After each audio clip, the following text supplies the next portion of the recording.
First of all, I have experience with sourdough. I've heard of it. Quite a few.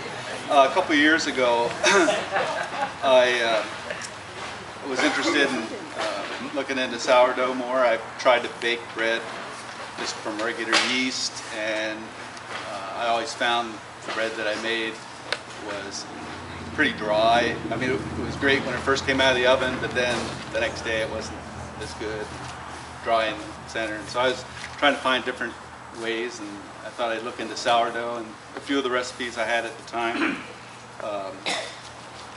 they turned out better, but I had the same dryness in it. So I was looking at it from a point of view of just trying to figure out how to make a better loaf of bread that was more moist inside, just using natural ingredients.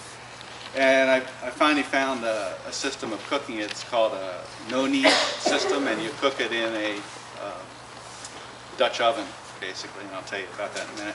And it really turned out the best. It kept it moist. The outside was a really chewy, nice crust. And depending on how wet you make the mixture, you can have an open crumb in the center. The wetter it is, the more open it will be. The drier it is, the more dense it will be. And you can experiment with that. But as she was mentioning with the health benefits of sourdough, I want to read this from, it's from a study that was done in Canada on the health benefits a few years ago, and also on the back of this there's some links I've got. I'll hand them out, some other studies that were done. I'll read this first. And this is in 2008. Professor Terry Graham was in charge of a study, and starts out, not all bread is created equal. The type of toast you eat for breakfast can affect how your body responds to lunch. And this is from the University of Guelph in Canada. And this professor studied 4 types of breads to determine which had the most positive health effects when it came to carbohydrate metabolism, blood sugar, and insulin levels. There's an urban myth that if you want to lose weight, you shouldn't eat bread. But that's not true at all. They found in the study that the fermentation of the wheat actually changed how your body metabolizes the carbohydrates in this. And they did the study with whole wheat, barley, white bread, whole grains and whatnot. And surprisingly enough, they found that the white bread was actually better than some of the whole wheat, because it had something to do with, because to make the whole wheat, they extracted the whole grain, the germ and everything out of it, and then they added it back later, and they think that that had something to do with it. But just the plain white bread was actually better, had a better result from the standpoint of a health benefit. So I won't read this entire thing, but it all has to do with fermentation, and the sites on this too, you can look it up yourself. And that it was basically the health benefits of that blood sugar and insulin levels and the carbohydrate metabolism that interested me the most. Also, on one of the other sites in here, it talked about, on another study that was done through the same fermentation process, it allowed the minerals that were in the bread to be better absorbed by the body. And so that's another benefit of it. So just briefly, I wanted to tell about my experience with making the bread, and I have some starter if you're interested in, and some baggies if you're interested in taking some home with you. Again, I found that the best way to cook it was with the Dutch oven, and there's a site on here that you can also look up. I found was the best, and they got pizza recipes from it, pizza crust recipes, and many different types of breads, rye bread, whole wheat, and most of the recipes that I do now are in the Dutch oven and the no-knead method, and because they turn out the best, and they actually last the longest, and they stay nice and moist. And surprisingly enough, with I don't have any problem with mold, moldy bread or anything. It'll last a week out, in a bread box, and no problems that way. But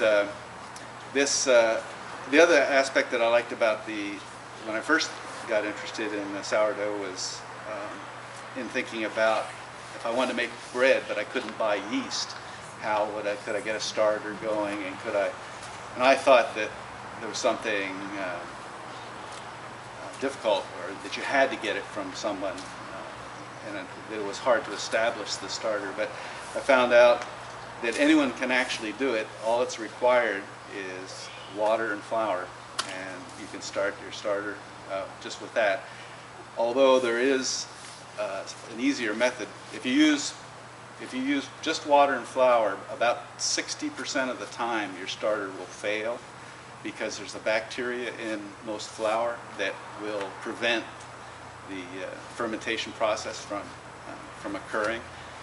So if you're going to try to make your own starter, the best way to do it is with a little bit of flour. I start out with a tablespoon of flour and pineapple juice, and just mix them together in a pasty mixture and let it set for 24 hours. You'll look in the jar, nothing will appear to happen the first time, so you add another tablespoon of flour, a little bit more pineapple juice, and usually by the second time it'll start to froth up, and then you know that the starter is going. Once it froths, it never has been after the taken longer than the third time, but after it starts frothing, then you can go to just adding the flour and water and build your starter in the quantity that you want to, quarter cup, half cup, about equal amounts water and flour. And I use unbleached flour is best to use. It's recommended on most of these sites that you look at. People will recommend using distilled water rather than water that has chlorine, because there can be problems sometimes with the yeast. I have used city water and it's turned out fine, but most of the time I use distilled water.